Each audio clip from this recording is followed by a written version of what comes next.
आणि आता एक महत्त्वाची बातमी, देवेंद्र फडणवीस वैयक्तिक शत्रू नाहीत, त्यांना घ्यायला मी गेटपर्यंत जाईन असं सूचक विधान संजय राऊतांनी केलं।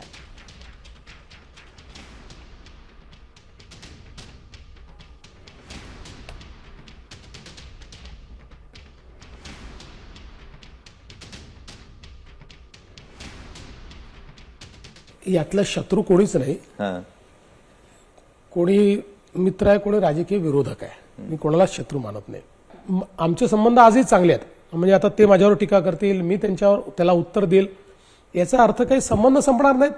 उद्या आम्ही एकत्रित चहा पिऊ किंवा त्यांनी निमंत्रित केलं त्यांच्या घरी मी जाईल, माझ्या घरी निमंत्रण केलं तर ते येतील।